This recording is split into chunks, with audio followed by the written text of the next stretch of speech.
Okay, just as a starting point before we begin, does anybody have any questions about what this is and how it works and everything? Any sort of housekeeping things that we need to deal with? Put those in the chat if you do. This is the first of what's going to be a monthly series of webinars and part of our YouTube channel that cover specific problem areas and how brain training can work with those. So I hope that those of you who are interested in neurofeedback and brain training will find those to be very useful. And our YouTube channel will also have updates on improvements in the software, changes in our hardware packages, and things like that as we go along. Rod, do we have any questions that need to be answered before? No. Okay.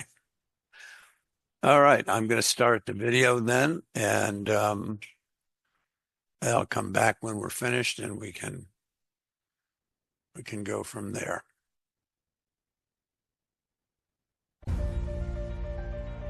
I had migraines for 58 years. Wow. Yeah.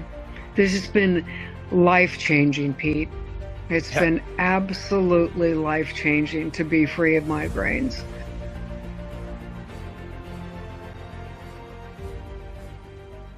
Hi, I'm Pete Van Deusen, founder of Brain Trainer International.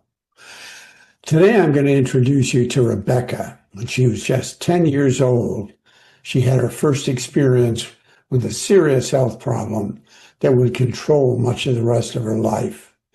In the late 1960s, she had her first migraine with pain and sensory disruptions that destroyed her ability to function as she wished.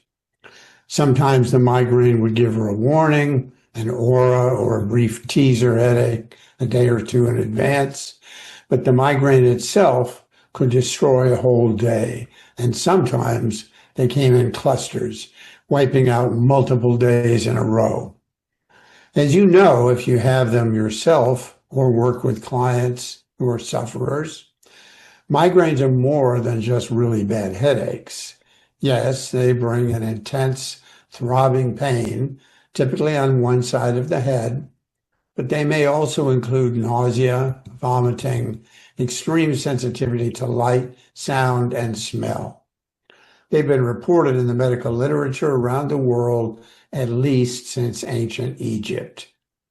For more than 1 billion people who suffer them worldwide, they can be disabling. Rebecca tried everything from drugs to supplements to therapies. Even with all of that, she experienced an average of 2 migraines a month for 58 years. And then she tried State Changer, a game she played with her brain for just 1 hour a week. By the end of 2 months, the migraines had disappeared. If you've experienced migraines, your own or those of people close to you, you already know the bad news. Medical science tells us migraines, quote, are believed to arise from a combination of environmental, genetic, and neurological factors that lead to abnormal brain activity, end quote. Bottom line, they have no idea what causes them. And their treatment recommendation, quote, through targeted interventions, both medical and psychological, migraine sufferers can pave the way for a better quality of life and fewer episodes, unquote. Bottom line, they have no idea how to get rid of them.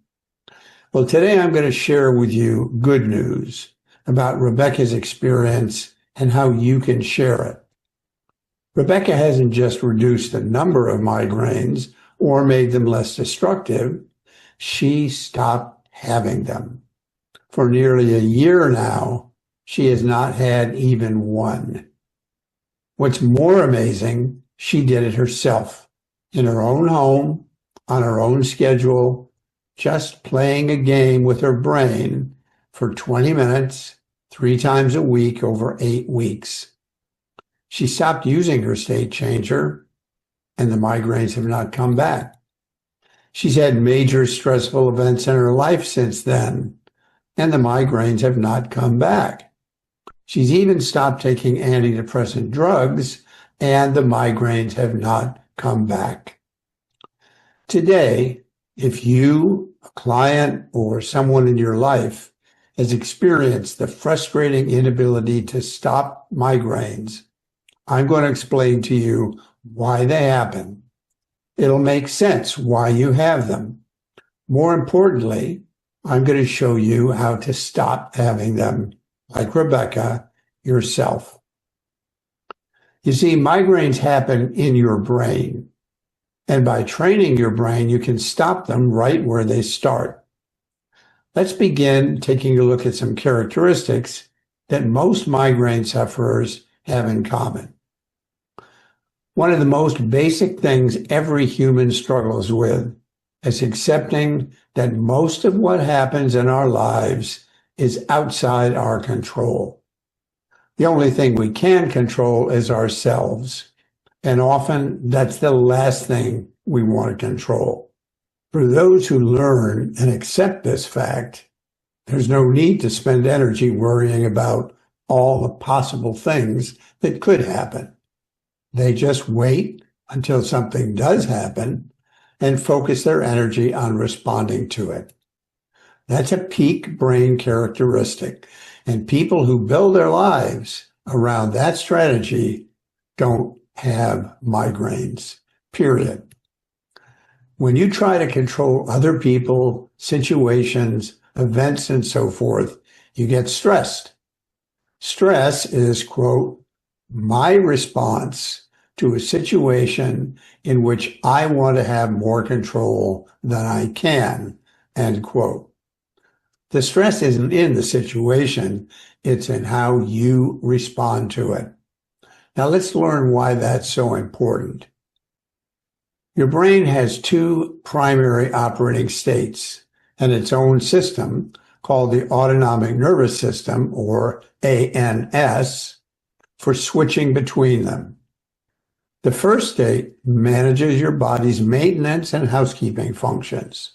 You sleep, digest your food, eliminate wastes, circulate your blood via heart rate and blood pressure, activate your immune response, sweat to control body temperature, and much more. When your brain is functioning properly, these things just happen automatically.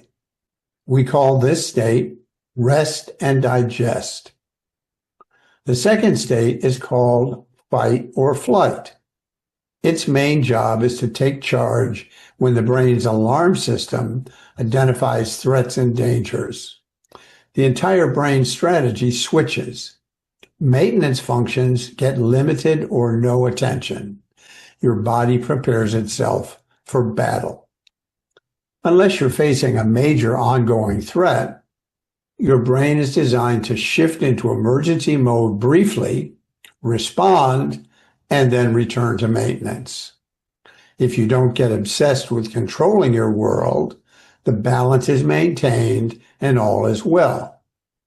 But some people get stuck in fight or flight, not because their lives are impossibly dangerous, but because their alarm system becomes hypersensitive. If you're always looking for danger, you'll always find it. And the constant stress you create becomes anxiety.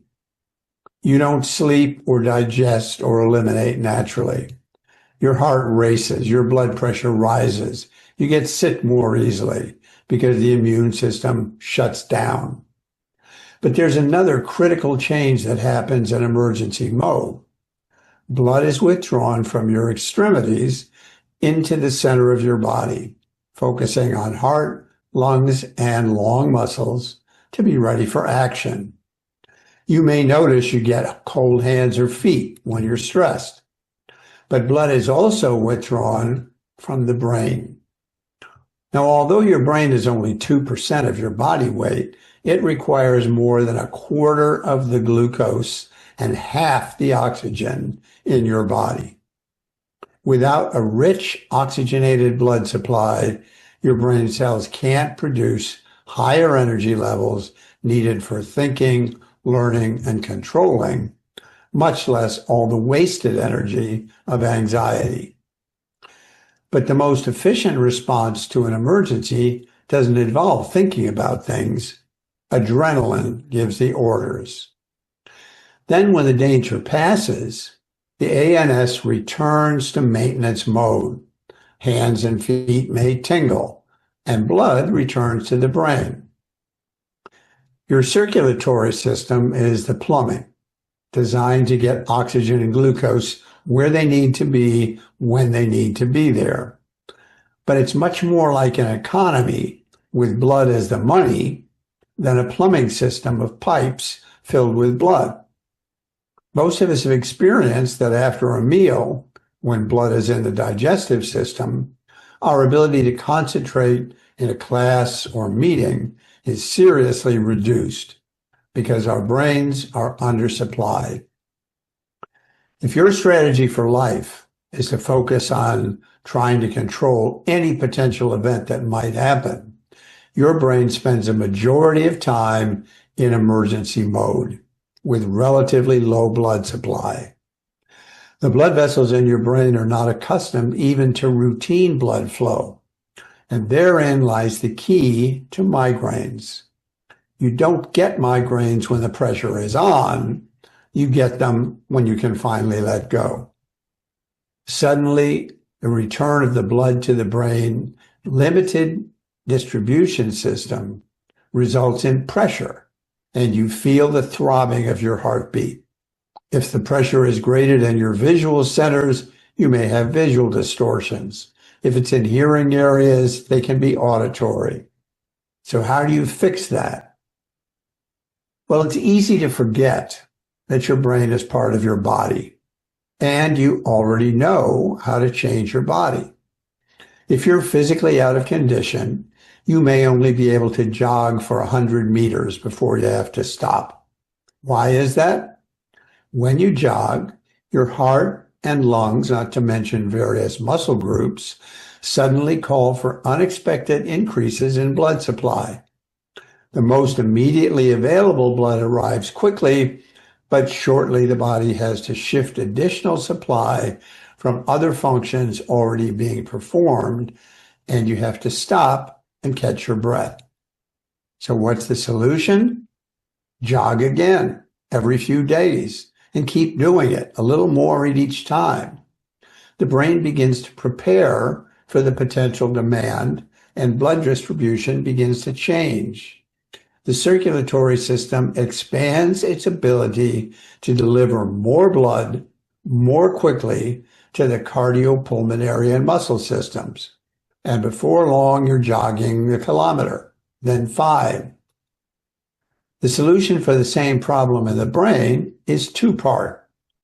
First, practice letting go of control to avoid the constant emergency response that blocks circulation to your brain. And second, practice exercises that improve your brain's ability to handle higher levels of blood flow. So what do you have to do to play the games? Well, a psychologist named Les Fehmy developed the concept that there are two kinds of focus. There's closed focus or concentration, and that draws blood into your brain's prefrontal cortex, or PFC, the brain's executive center located behind your forehead. This allows the neurons in your executive center to block activities not related to the single function on which you want to focus. On the other hand, open focus, or pure awareness, is the opposite. Blood is released from the PFC. Instead of focusing down on a single point, open focus allows you to be aware of everything without focusing on anything. A study of Top Gun pilots showed that the defining characteristic of their brain performance was the ability to maintain open focus. So they were aware of their full environment without trying to control it, then to shift into closed focus when their PFC identified something that required action. They smoothly returned to open focus when the task had been performed. This pattern allowed the most efficient use of brain blood supply. Of course, most of us don't have the resources to practice training our brains like Top Gun pilots, but that's where State Changer, the game your brain plays, comes in. As you play, the full breadth of your PFC literally practices sustaining closed focus, then shifting to open focus in just 20 minutes, just 3 times a week. As your game performance reflects improvement, your brain's ability to release excessive need to control by practicing open focus improves. But it also expands its ability to maintain the closed focus state, increasing its ability to ramp up blood supply by opening up the distribution system. You attack the migraine pattern at both ends. It's something you can do for yourself. You know that exercise can change your body in lasting ways without drugs, invasive therapies, or going to treatment for the rest of your life. Well, today you're going to learn about a kind of exercise for your brain. If you can play a game for just 20 minutes 3 times a week, you can live the rest of your life free of migraines. It's not medicine, it's not psychology, and it's not magic. It's exercise. And just like any other exercise, you need to do it regularly over time to build up your capacity. And just like physical exercise, when you make the commitment, your performance grows effortlessly, automatically. And the migraines, they don't come back. So let's take a look at how your brain plays State Changer. When you decide to begin changing lives with State Changer, you'll order the complete package from brain-trainer.com. In a matter of days, you'll receive your headband, the cable to connect it with a USB port on your Mac or Windows computer, the link to download the software, and the 6 State Changer games. Everything you need. Use it as often as you want, whenever you want, for as many players as you want.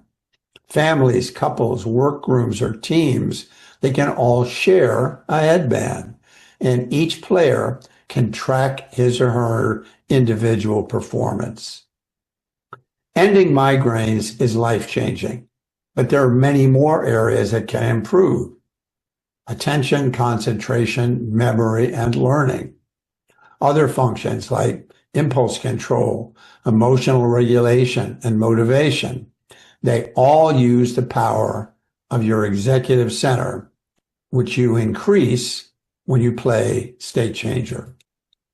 State Changer games are played not by you, but by your brain, specifically your executive center. Here's what I tell players who ask about how I play the games.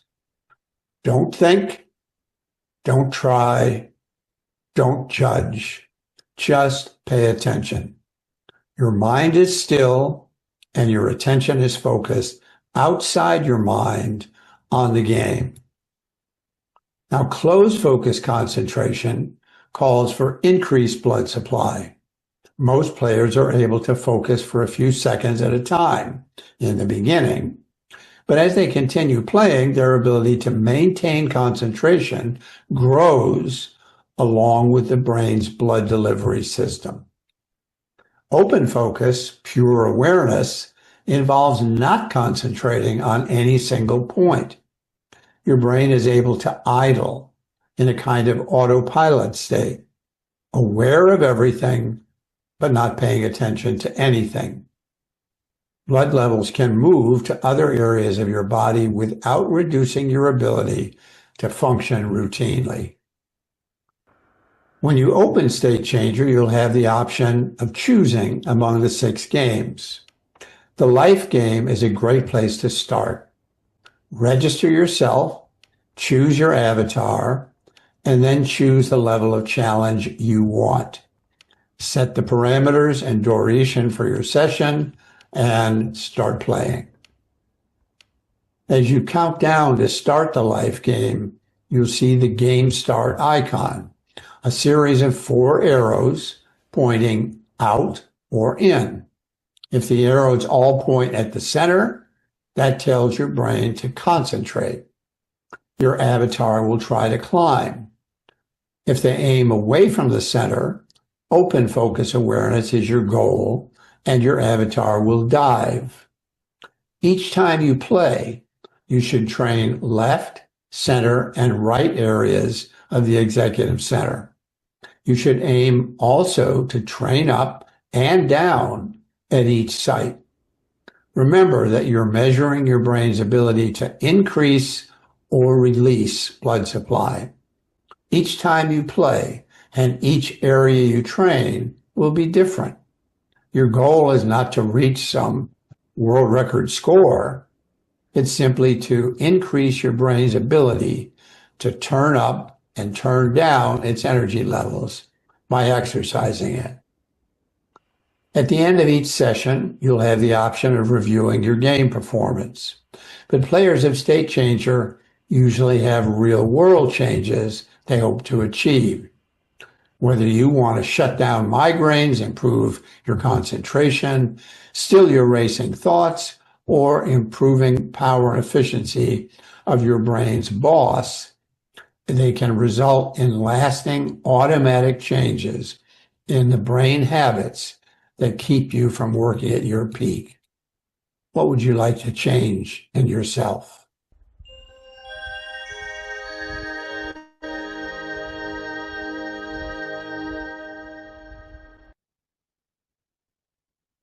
Oh, 50.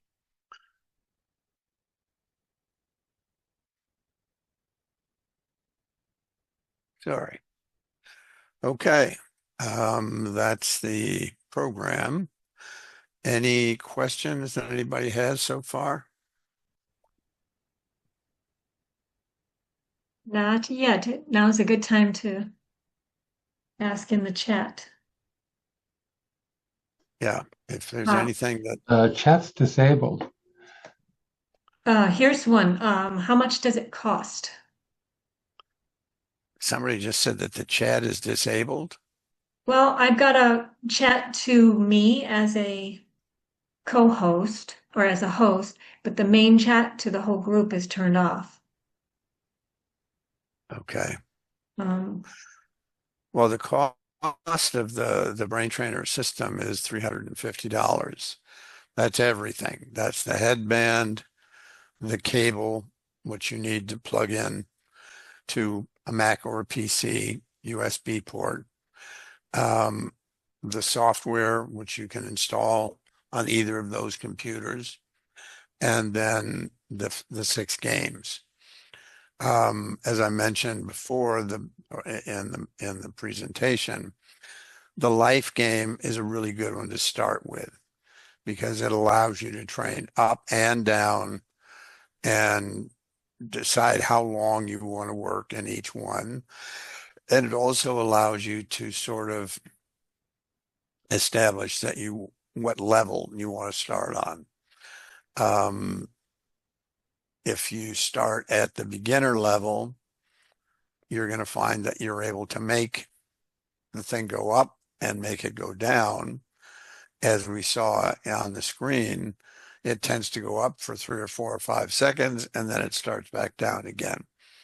And if you pay attention, you'll notice that at the time that it started to go back down again, you started thinking.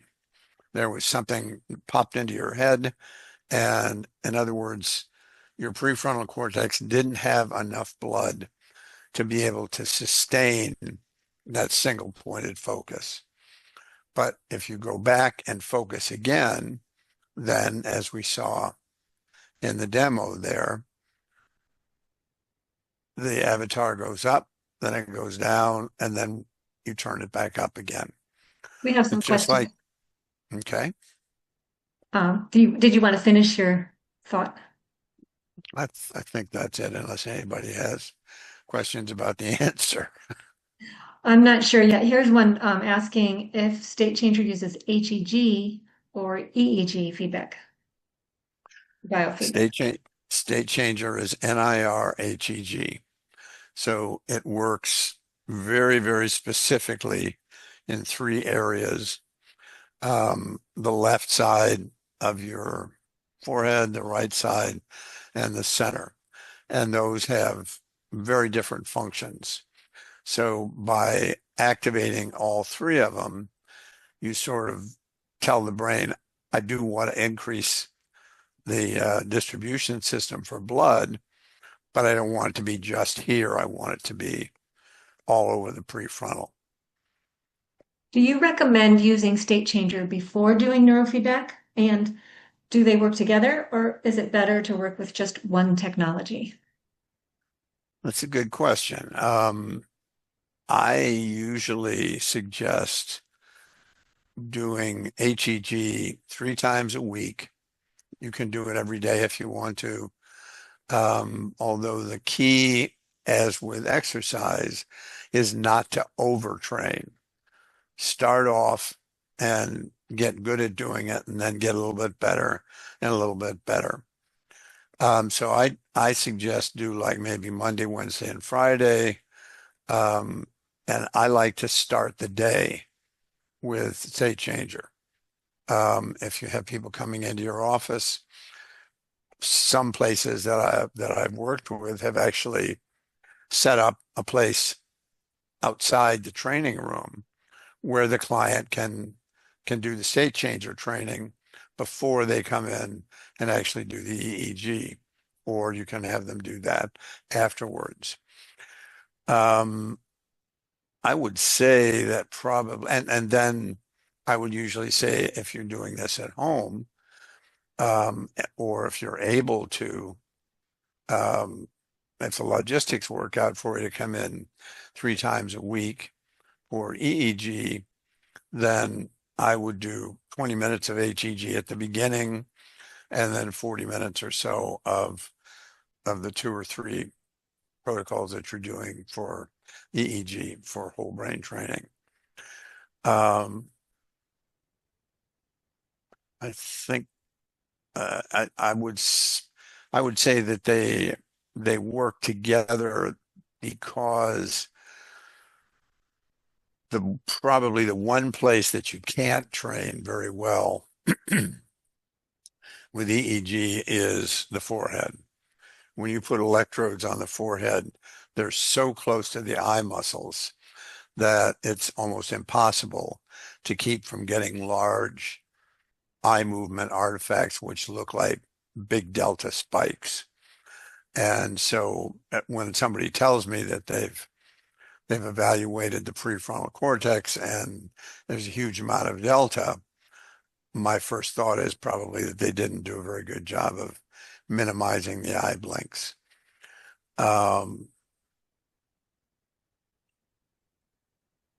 So for a lot of things, specifically executive function things like attention, impulse control, things that you might work on with a person who has attention issues, the state changer may, in many cases, be something the person can use and pretty much resolve the problem. There are one of the things that whole brain training is all about is that there are very few things that are that simple in the brain. And so, for example, anxiety, people who are always trying to control things and anxious about what's going to happen and so forth. Improving the function of the prefrontal cortex, especially improving its ability to be in that open focus state is a really powerful thing to do. But it's sort of like worrying about your water delivery system from the fire hydrants when you've got a building that's on fire, instead of also paying attention to how do we get that fire out inside the building. So something like anxiety will almost always have other elements, other ways that it's built into your brain that are not related to the prefrontal.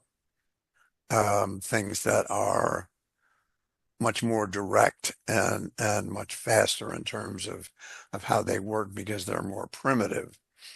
So for a lot of things, I like to do both, but there are some things where trying a state changer first and starting to see some benefits may also then make it easier for a person to say, okay, I want to add neurofeedback to this as well. Does this also apply to normal headaches and not only migraines? Yeah, to a very large extent it does. The migraines are they they're more than just bad headaches, but headaches pretty much in many cases involve that pressure. In fact, a lot of times when earlier in Brain Trainer's life, when we started working with HEG, people would complain that they had headaches after a session. And when I would ask them, is it a headache or does it feel like there's pressure in your head? They almost always said it's pressure. So there's when you don't have a good distribution system for blood in your brain in general, because you're staying in fight or flight way too much, then the chances are that you're going to have difficulty with some kind of headache or dizziness or things like that.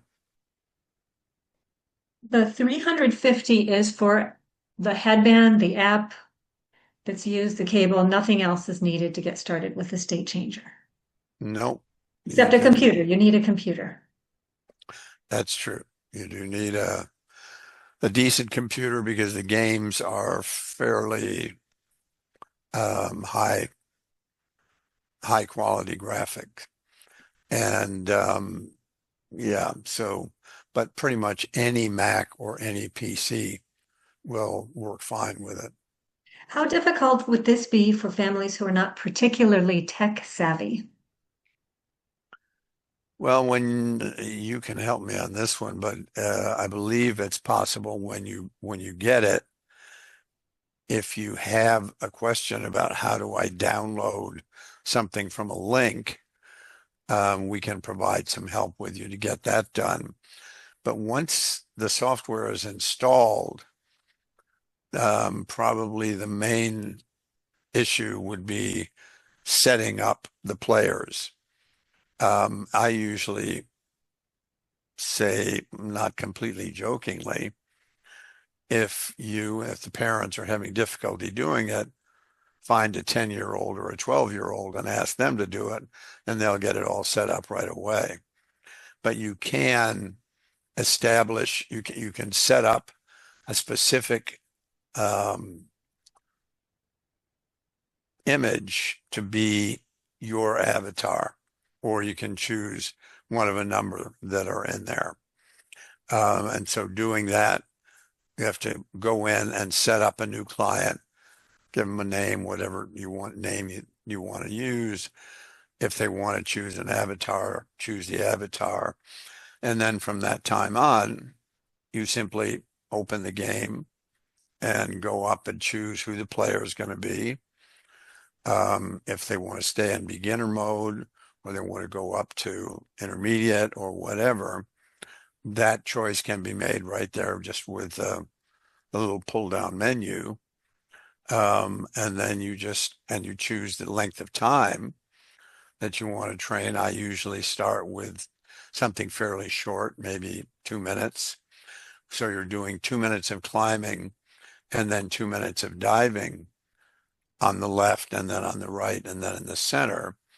So you're talking about 18 minutes. Is that right? No, 12 minutes of training time and you're done.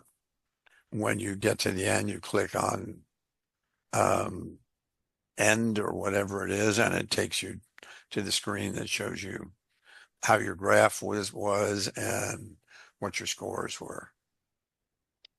We have a remark. I've noticed that the headband doesn't fit some heads very well or is too small.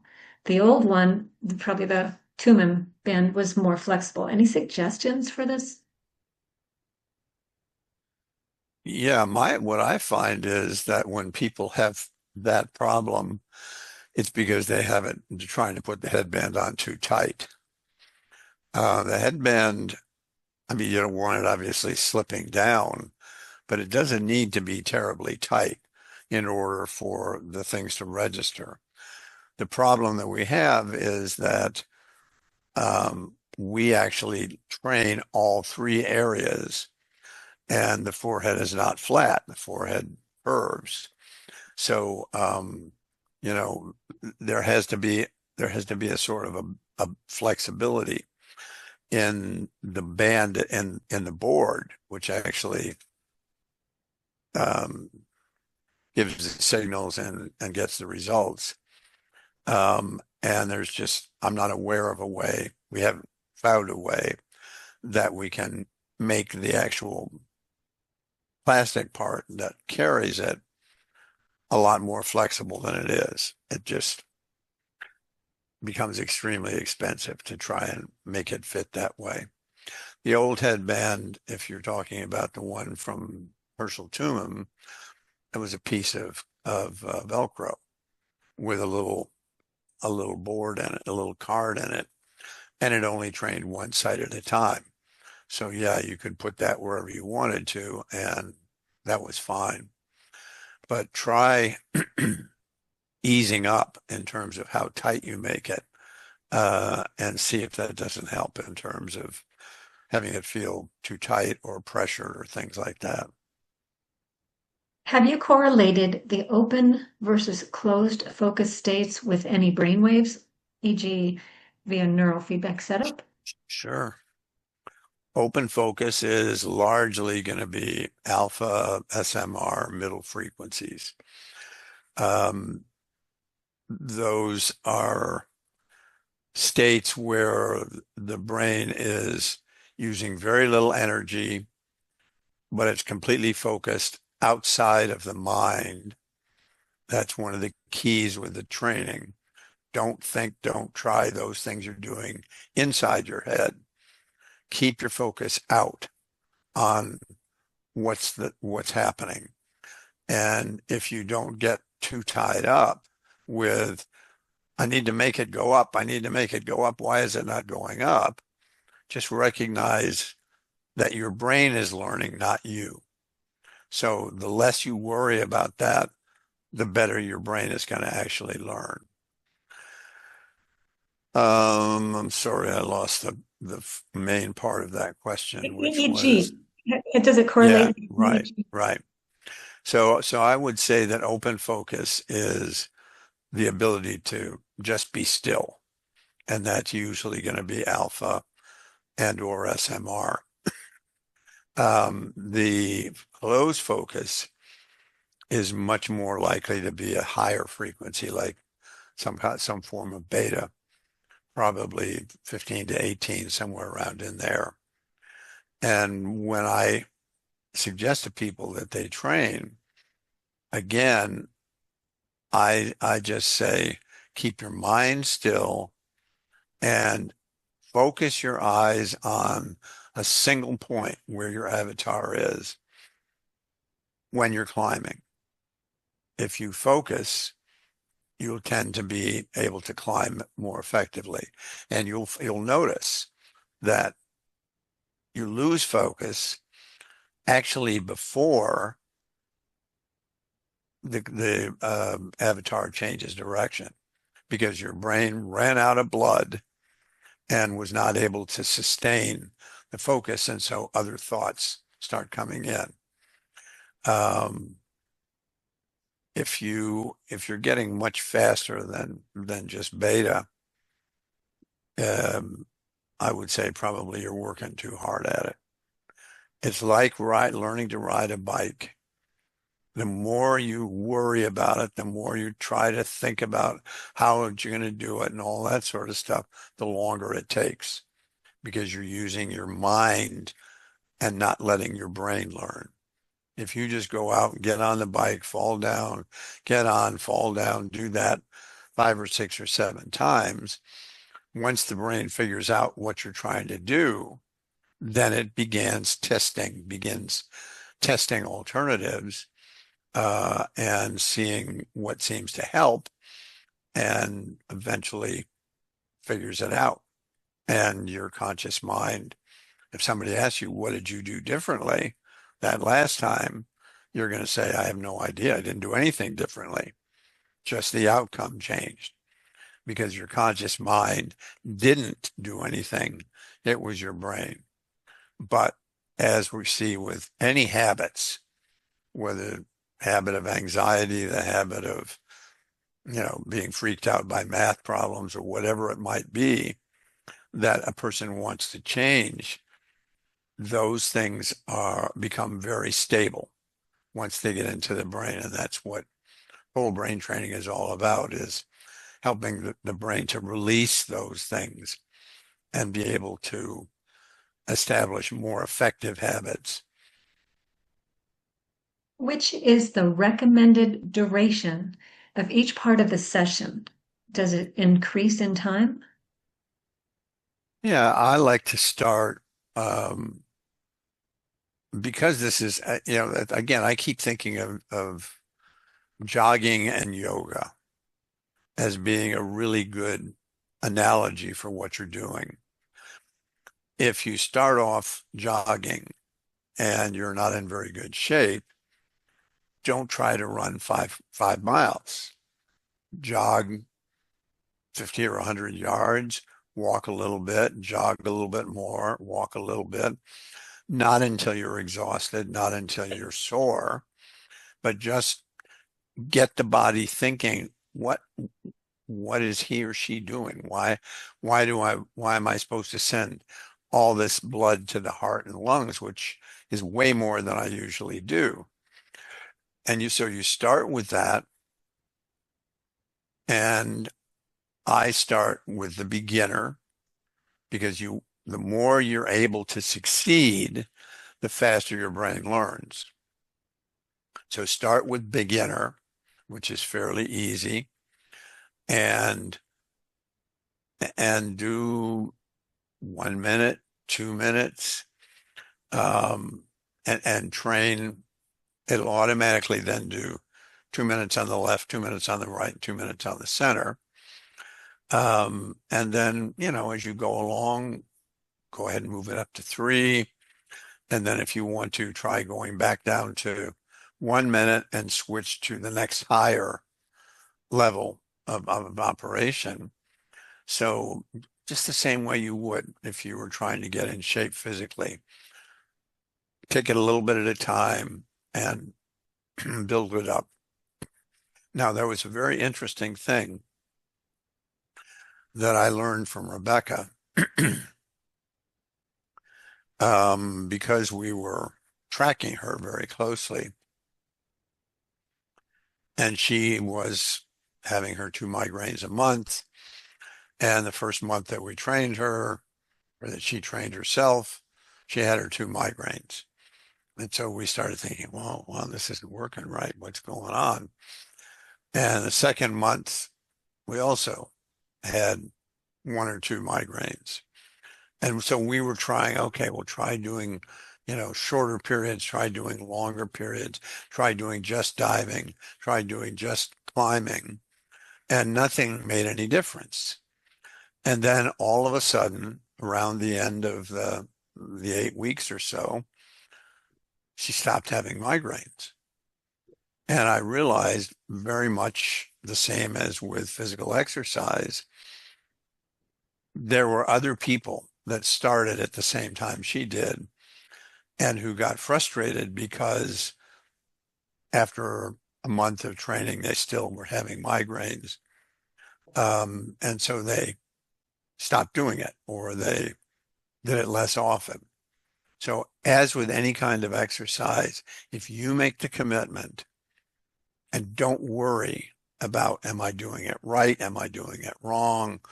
Do what feels right, what seems to make things happen, and recognize that what you're having to do is literally rebuild the venous capacity in your prefrontal cortex in your brain. Because if you have been stressed most of your life, there's nothing going through there. The blood stays out of your brain most of the time. And so as you start to teach it to go in there and be able to actually expand the blood vessels, and at the same time you teach it to let go, not to go into fight or flight, which causes the blood to go out of the brain, but being in a calm, relaxed, open focus state, same outcome in terms of the amount of blood that the brain is using, but for a very different reason. So that would be what I would say is trust the process, take it easy, build it up as you go along. Of course, many people who have migraines or who are very anxious or whatever, perhaps people who are a bit compulsive, have that sort of idea that, well, if doing it for 1 minute is good, then doing it for 5 minutes must be much better. But that's not true.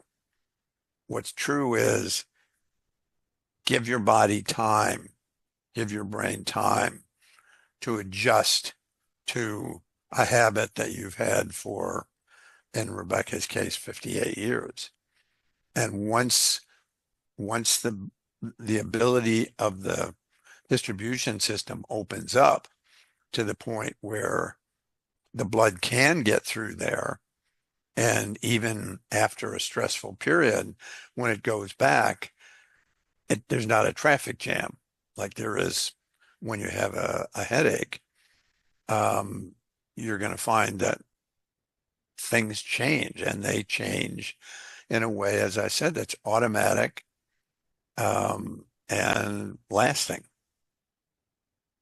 Can the state changer help with tinnitus? Tinnitus is sort of two different things as I understand it. And I'm not an expert on this, but I do know there is tinnitus, which is related to nerve damage. And if that's the case, this isn't going to help with that. But in many cases, it seems to be related to stress and anxiety. So again, being able to train yourself into open focus and start to teach your brain a way of being in the world without being freaked out about everything that's going on. Recognizing that what's going to happen, if you can't control it, what's going to happen is going to happen.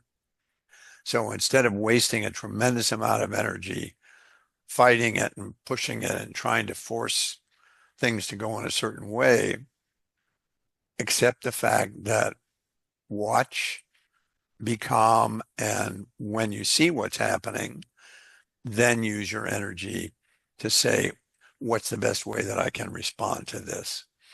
So I would say that if your tinnitus is related to stress, then diving could be something that would be very helpful. Does your development team have any plans to also make a wireless version with a phone app of State Changer? Yeah, we do. As a matter of fact, This was when we started making it years ago. I thought, unfortunately, I often think this is going to be really easy. I mean, we already know how to do HEG and we understand how NIR works and all of that kind of stuff. But it was a battle to find a an engineer who could work on it. And we spent about a year and a half with an engineer who was sort of learning as he went along, and we really never solved the problem.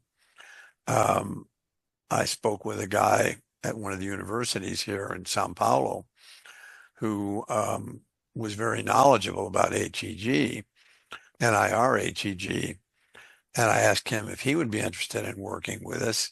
I asked the guy who made um, the headbands for Herschel and Bob Marsh if he would be interested. I asked the guy who was the programmer of the hardware that we used with that headband.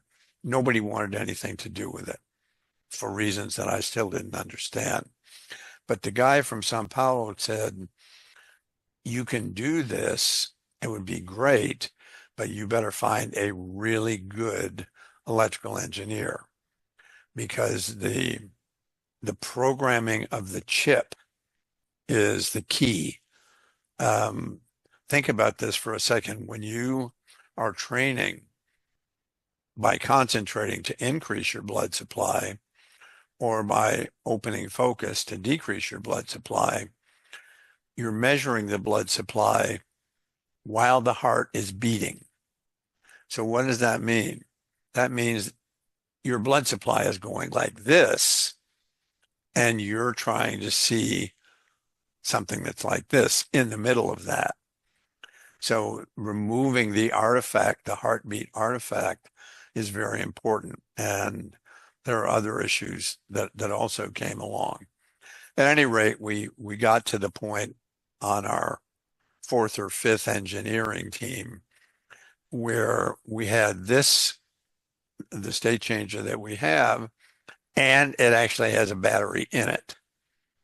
But the engineer couldn't figure out why the battery kept discharging even when it was turned off.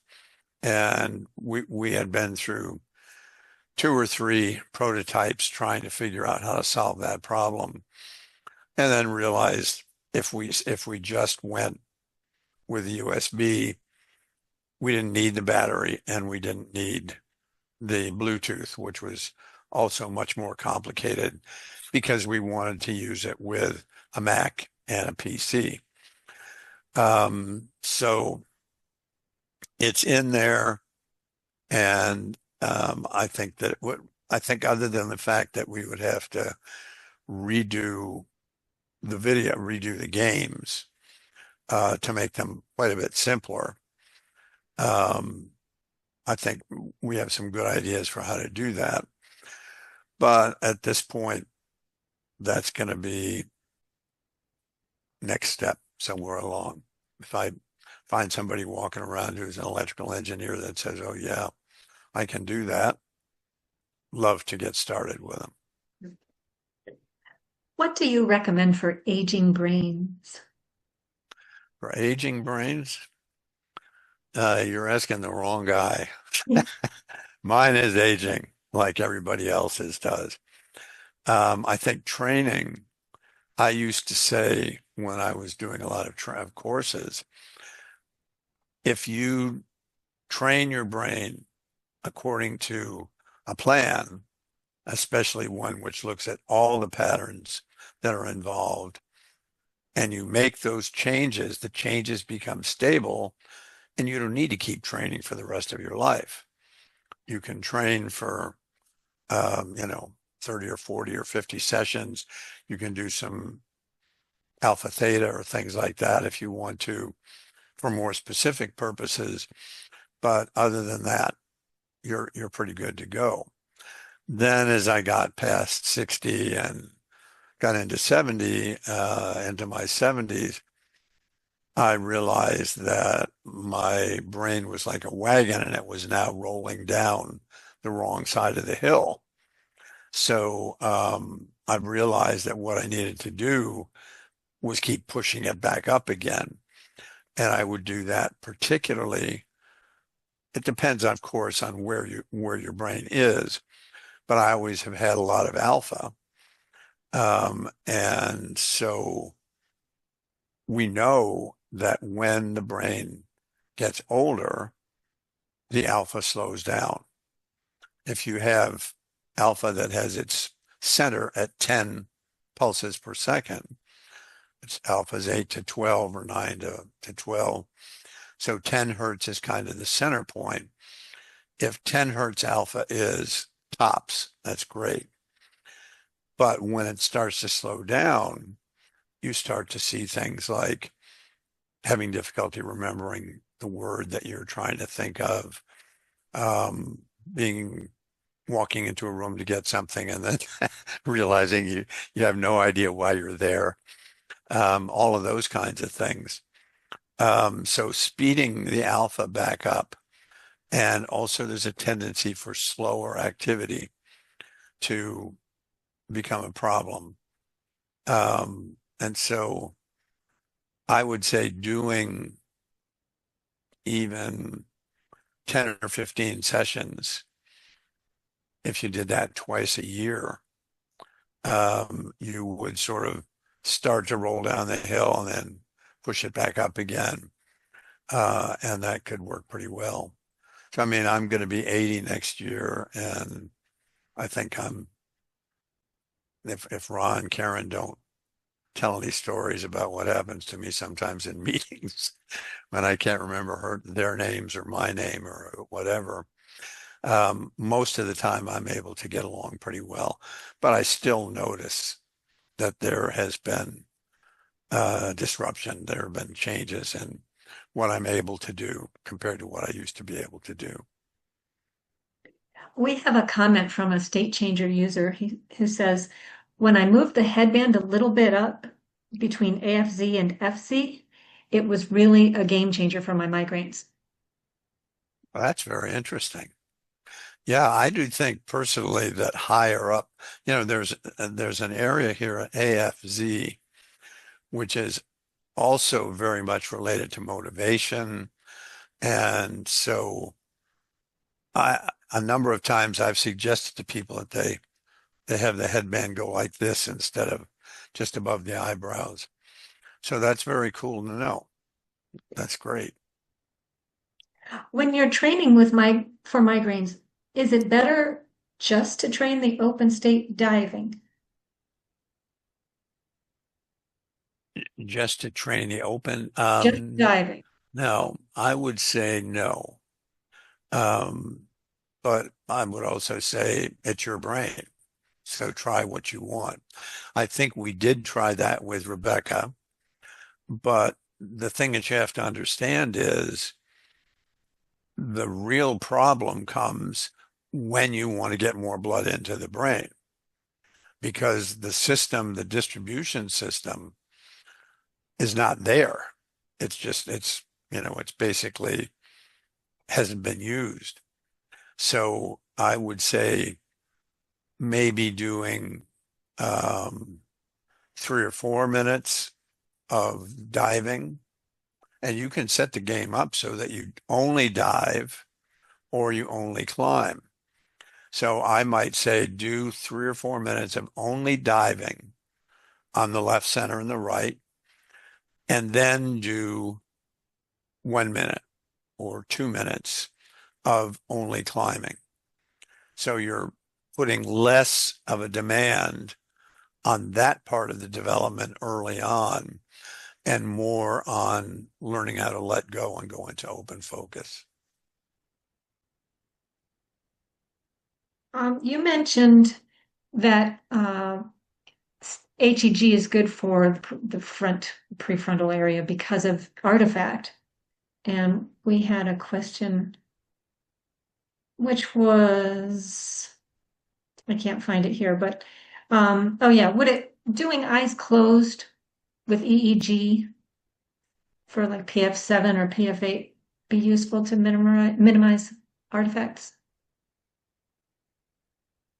yeah, if that's an area that you feel you need to train, that there's sort of this idea is, well, that's the control center for the brain. So it must be the most powerful place, but it's not. It's it's a it's the part of the brain which integrates information from the senses, from the limbic system, and puts all that together and decides basically instant by instant, 10 times a second. It decides, what do I need to know more about? What do I need to know less about? What does this mean, what I have in front of me right now? And what, if anything, should I do about it? And that's happening constantly. Um, but there are functions like the anterior cingulate, which basically is responsible for minimizing very, very strong flows from the limbic system, emotional drive issues, so that my fear or my anger or whatever doesn't take over my decision-making process. Um, the left side over here is very much related to language output. So being able to speak and write um, clearly, that's a very useful thing. The right side has more mysteriously things have to do with how I see myself and my personality and things like that. But there are many things happening in the prefrontal cortex. So the idea of whole brain training is look at where the stuff is coming from, and the training the prefrontal is a way to help your brain deal with it more efficiently. But if you can put the fire out in an anxious person's brain in the right rear quadrant, where there may be hypervigilant 23 to 38 hertz activity, fooling around with the prefrontal cortex is, you're going to be using an eyedropper to try and put out a fire. So I would say, if depending on what your issues are, if you just want to play around with the prefrontal cortex, then state changer is a great way to do it. And you can also do it with EEG. You can do it with bipolar montages where you do like F7 versus F8, because then the eye blinks are the same in both places and they will be removed automatically when the brain signal is being processed. But you don't really know exactly what it is you're training there, because you can't tell what's happening at either one of the sites. You just know what the difference between them looks like. We have a two-part, they go together though. Does HEG help to increase peak alpha speed? What changes have you noticed in the EEG assessments pre and post HEG sessions? Like increased peak speeds, lower frontal slow wave amplitudes?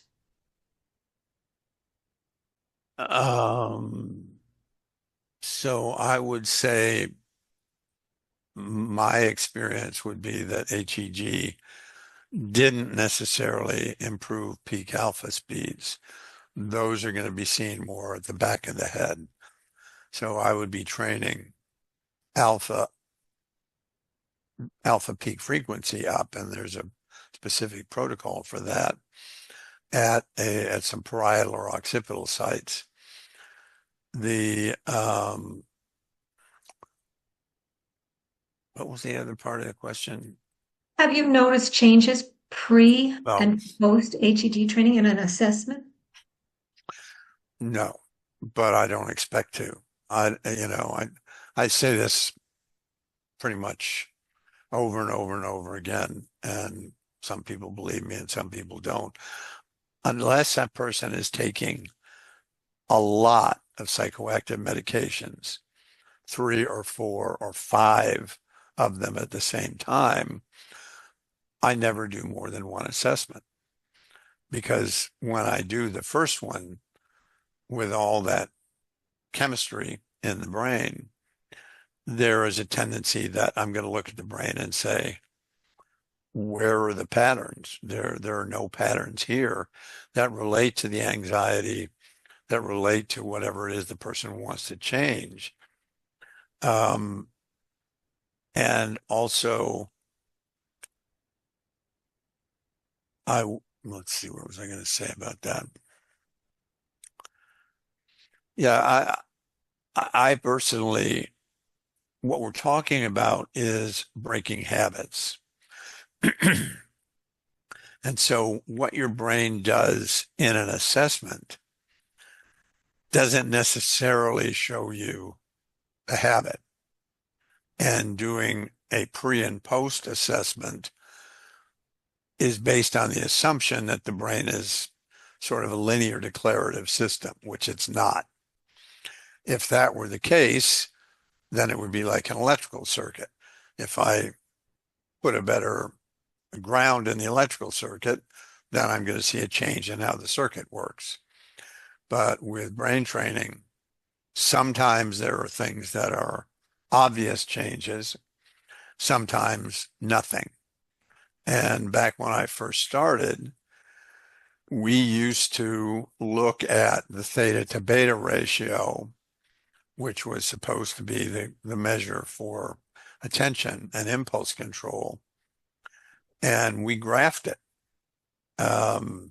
So I had, for every client, I had a graph of the theta to beta ratio over sessions. And in some of them, you would get starts off flat, drops down, flattens out, drops down, flattens out. And our rule used to be if it goes down twice and then breaks down again, you can stop training. But more than one time, I saw people who had wonderful looking graphs, but the things that they wanted to change didn't change, the real world stuff. And in other cases, you'd have a graph that you could put a marble on, it wouldn't roll in any direction. It was absolutely flat, but the person's life had been transformed. Their ability to pay attention in class and get along with other people and get work done and, all of those kinds of things changed. So recognize that you're talking about a complex, adaptive, chaotic system. And it's not as simple as turn this screw half a turn and something will change. Okay. That's all the questions. That's good. Well, it only took us 10 minutes past. Very good. Thank you all. Appreciate you being here and asking a lot of good questions. And we will be on YouTube with the recording of this probably in the next day or so. And we'll be, and if you go there to take a look at it, subscribe to our YouTube channel. It's TLC Brain Trainer, because there's going to be an ongoing series of issues like this, particular problems, tension problems, anxiety, obsessive compulsive, peak performance, all of those things, and trying to explain them from the point of view of the brain and how training can help. So look forward to seeing you there and back here next time. Thank you very much. Bye-bye.